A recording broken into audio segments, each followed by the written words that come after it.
Hi everyone, welcome to the live training today. I'm so glad that you're here, whether you're attending live or the replay. Just going to post a link here in the comments and we can get started. Today we're talking about movement made easy, 3 simple steps to make movement your greatest pain reliever. And so I think the question I want to start off asking is, for you to think about, how often do you find yourself wondering if movement is really the answer to pain? So you've been told for years, I know you have, that movement is good for pain. Motion is lotion, right? But every time you try to move, it feels like you're just setting yourself up for a flare up. Maybe you've tried to push through and take that walk or do that stretch, but you just end up in more pain later. You've heard all the advice about pacing, resting, and being gentle with your body, but it's left you feeling stuck and unsure of what actually works. You've tried to follow the advice, to get moving, to keep your body active, try a little exercise, but it feels like you're really walking this fine line, right? You fear doing too much, so you do too little. You want to keep moving, but the pain holds you back, or you just push through and ignore all of the signs. But resting also doesn't seem to give you lasting relief, and movement feels like a gamble. Sometimes it helps, and most of the time it just makes things worse. And it's okay then, right? This is reasonable then that in the back of your mind, you're starting to wonder, if movement is supposed to help, why doesn't it feel like it's working for me? Why am I still in pain even when I do what I've been told to do? And so I'm here to tell you today that you're not alone. And the truth is, movement is important, but it's not just about moving more, it's about moving smart. And that's exactly what I'm going to share with you today. 3 simple steps to make movement your greatest pain reliever without the fear of overdoing it or making things worse. So welcome. And if we haven't met, my name is Dr. Anna Redmond. I'm a pain psychologist, a chronic pain strategist, and founder of the Breaking Through Pain program. Today, I'm going to share something a bit counterintuitive with you. That movement isn't just about pushing through your pain or checking off a to-do list. Instead, it's about shifting your focus inward to what your body truly needs and moving in a way that aligns with your lifestyle, your energy, and your unique recovery path. And I'm going to show you today how reclaiming control is important, not by meeting external expectations or pushing yourself harder, but by learning how to make movement a powerful healing tool that works for you. So it's all about prioritizing what matters to you so you can feel stronger, more capable, and ultimately free from pain. And yes, that is possible. But before we dive in, I want to invite you to book a call with me. If you already know that you're ready to explore how this type of education and a strategy can benefit you personally within your own experience of pain and your lifestyle, let's get on the phone. So I'll put a link here in the comments, and if you have any questions or you want to see if it's the right fit, my DMs are also always open. You can comment below this video. I will always respond. Please feel free to reach out every time. Now, many women with chronic pain have been told that motion is lotion, right? Just keep moving, pace yourself, you'll be fine. It sounds so simple, right? But you've been hearing this advice for years, thinking that if you just push yourself to move more, no matter the pain, you'll either feel better eventually or at least keep going with your life, um, because you want to feel better. You want to regain control over your body, you want to move freely without pain, and you want to live a life where you're not constantly held back by flare-ups or the fear of a flare-up. You want to get to a place where you feel empowered, where movement becomes a source of healing, not a source of struggle. So you keep going with this, right? I know you keep going because if I know you and if you're anything like me, you don't give up. You're persistent. You're a persistent self-improver. And because you're a doer, you don't want to sit around and just be a victim of pain. When you're told to just keep moving, to push through, to pace yourself, you force yourself to get up and keep going. You think that staying active is the solution. You try to move in a way that feels like you're following the rules, yet no matter how hard you try, the pain never really goes away. So what does this look like in real life? So imagine, or well, I guess, it can look like dragging yourself out of bed each morning, telling yourself, I just need to get moving. If I keep going, I'll feel better. You might push through your day, telling yourself that if you just keep walking, stretching, exercising, everything will fall into place. You pace yourself. You try to find that delicate balance between doing enough to feel productive, but not so much that you trigger a flare up. But still, the pain lingers, reminding you that despite your best efforts, you're not really in control. It's like trying to fill a bucket with holes in it. No matter how much you put in, it never seems to hold. Or like trying to row a boat upstream without knowing the current is pulling you back. No matter how hard you paddle, you're still stuck in the same place. So it can feel like you're constantly chasing something that always feels just out of reach. It's frustrating, like trying to run a race with weights on your ankle. Every step forward feels like two steps back. You're pushing and pushing, yet your body just is not responding the way you want to. You might even feel like you're failing, like your body's betraying you. And the result? Instead of feeling better, you are left feeling more drained, more discouraged, and more frustrated. You've been following the advice you were given, but instead of healing, you're making things worse. And this motion is lotion mentality isn't helping you move toward relief. It's just creating more strain. And you're not addressing the real causes of your pain. And the cycle of pushing through only deepens your sense of defeat. But here's why that's not working. Every time you push through pain and try to power through tasks, you're inadvertently creating negative experiences that make your brain and your nervous system more protective. This leads to heightened sensitivity, more flare ups, and it deepens your pain cycle. Instead of creating healing, you're signaling to your body that it's under threat, causing your nervous system to stay in that heightened state of alert. So imagine your nervous system is kind of like a crowded theater. Each time you push through pain, it's like shouting fire, even when there isn't a fire. The audience, the nervous system starts getting jumpy, on edge, overly cautious, so that even a small noise can make everyone panic. And instead of calming things down, you're creating an atmosphere where everyone's ready to bolt at the slightest hint of trouble. To bring the audience back to a state of ease, you need to stop sending out those false alarms and gradually show them that it's safe to be seated, right? Neuroscience shows that when movement feels overwhelming or painful, your brain doesn't see it as simply physical exertion. It interprets it as a threat. And this causes your nervous system to react by becoming more sensitive and more protective.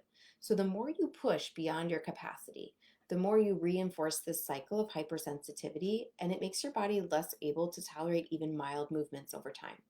So it's time we change the way that we talk about movement with women who have pain and how you can approach movement. Instead of trying to force yourself to just keep going, we want to focus on aligning your movement with your lifestyle and what's important to you. This means finding a baseline, creating safe exposures to movement, and gradually increasing your capacity at a sustainable pace. The key, though, is working smarter, not harder, and having some guidance and support around this. Understanding your limits, respecting them, and moving in ways that feel safe and purposeful. This is hard to do on your own. And this isn't about gentle, restorative movement. It's about purposeful, intentional movement that fits into your life in a way that reduces stress and prevents overwhelm. This is very specifically and intentionally different than just pacing. When you shift from pushing through pain to creating safe doses of movement, you allow your brain and your body to recalibrate and find balance. It's like widening the aisles in that crowded theater.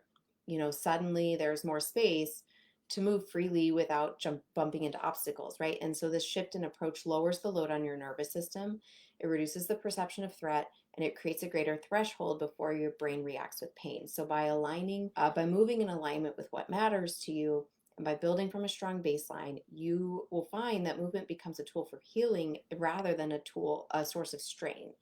So instead of tiptoeing around triggers, you're kind of expanding your comfort zone. Think about it as expanding your comfort zone, giving your nervous system room to breathe and explore without fear. I want to be clear. I am not talking about slow progress and taking a step back. I'm not talking about restriction. Yes, it's a different perspective and a different way to approach the day, but ultimately it should add up to more freedom, more productivity, more time, less flare ups. But in reality, taking a more intentional, aligned approach doesn't mean doing less, right? It means doing what truly supports your healing and helps you move forward with less pain and more energy. The key is not pushing through, but understanding how and why you're moving so you can build a stronger foundation. By focusing on movement that aligns with your needs, you can create lasting change without the constant setbacks. And you'll find that consistency, not intensity, is what leads to true relief, and it leads to it faster. So this is where my safety generation process comes in. It's a specific method I use with my clients to help them create a movement routine that supports their healing in a sustainable way. This process includes 3 key strategies. First, understanding where you are at with your body, then moving at a pace that works for your nervous system, And finally, building activity levels, fun, and confidence with a personalized strategy. So, the first step, understanding where you are at with your body, is really all about truly listening to your body. Without the pressure to push through pain or prove something, by understanding your current limitations and strengths, you can create a movement plan that honors where you are right now, building a sense of trust with your body instead of working against it. One of my clients, Sarah, shared how transformative it was to finally stop fighting against her body's limits. She had been pushing through pain for years, but when she shifted to truly listening and using an actual system, she found she could engage in gentle activities without triggering a flare up. This new approach allowed her to trust her body again and regain confidence in daily tasks, in particular, some of her hobbies. The second step, moving at a pace that works for your nervous system. What do I mean? Instead of falling into the cycle of overdoing it and crashing, this strategy can help you find a rhythm that your nervous system can handle right now. We focus on pacing in a way that respects your body's needs, ensuring steady progress without triggering unnecessary setbacks. And so, another client of mine, Jen, experienced constant crashes after trying to keep up with exercise classes that left her exhausted for days. And when she learned to match her baseline movement with what her nervous system could handle, she began to make steady progress. So instead of feeling defeated by setbacks, she noticed she had fewer crashes and more energy to invest in activities that actually mattered to her. She was building slowly while creating safe exposure to movement for her brain. These are all doses of basically medicine for our brain. And as her brain got used to more activity, she could do things for longer and longer periods of time. She was also able to be creative about the way that she approached her daily activities to still be productive, alternating different types of activity without flaring up her pain. Finally, the third step, building activity levels, fun, and confidence with a personalized strategy. And so here we focus on gradually increasing your activity levels in a way that's enjoyable and fits into your lifestyle, because everyone has a different life. Like, people are busy, they have responsibilities, or maybe they don't have a lot going on right now, but they're afraid to do things, right? So we all have a different lifestyle right now. And when someone tells you to just pace or just move, that's not helpful because it's not specific to what is enjoyable to you and what fits into your lifestyle. So we're not talking about rigid routines, but we're talking about finding movement that feels good for you. We can create a personalized strategy that incorporates fun and confidence building activities, helping you increase your capacity without overloading your system or winding up the sensitivity of your nervous system. For example, my client Emily felt overwhelmed by the idea of movement, but then we created a plan that included activities that she genuinely enjoyed, like walking her dog in the park and dancing to her favorite songs. This personalized strategy made it easier for her to stick with it because she enjoyed it and because it fit into her lifestyle. And as she saw her stamina improve without pain flare-ups, she felt more confident taking on new challenges, like hiking with her family. Can you see the shift here? It's not about forcing yourself to move more because movement is good for pain. It's about moving with intention, awareness, and a focus on genuinely what matters to you. So when you understand how your body and your brain respond to movement, you can redefine exercise as a source of support, not stress.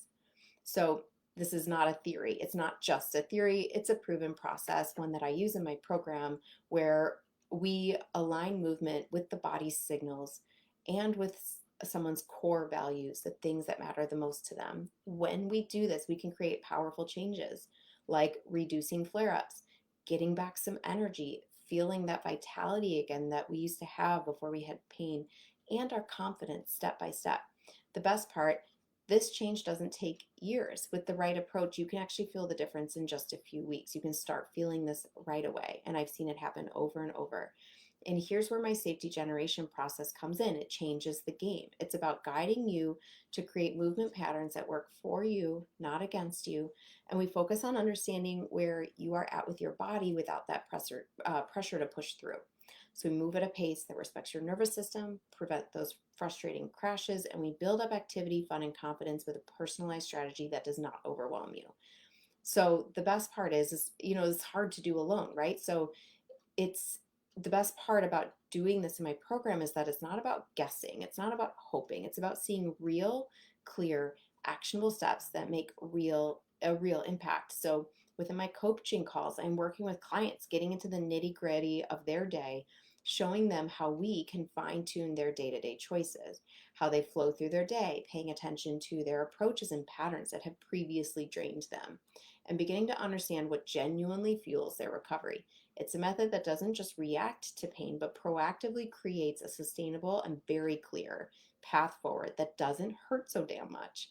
So today's teaching is just one element of my comprehensive anti-threat system, which is designed to empower you at every level by mastering mind-body literacy, aligning your actions with your values, and establishing a healing rhythm. The system equips you, oh, sorry about that, to make powerful shifts that only relieve symptoms but create a lasting sense of balance and control. So if you found today's discussion insightful and you're ready to benefit from a new perspective on how to approach your day, I invite you to book a call with me. And during our call, we can dive into your current pain management strategies and identify the key areas where you can make impactful changes. We can talk about how my program and approaches such as the safety generation process can leverage your strengths and skills so you can break free from the cycle of temporary fixes and empower you to move forward with self-led success. So drop me a comment, a message. You can comment book below if you want to schedule a call, or you can click the calendar link in the comments. But if you just really want to have a conversation about this, discuss a little bit further before hopping on a call, please feel free to send me a DM. They are always open. I'm always available to chat. I'll ask you some questions and we can sort of sort through what's going on. I'm genuinely here to help. So please let me know if you have any questions. I don't see any questions in the comments today. But as always, feel free to post your comments at any time. Thank you for watching. Again, either whether you're watching live or catching the replay, I'd love to chat with you all soon. Don't hesitate to reach out. Have a great day, everyone.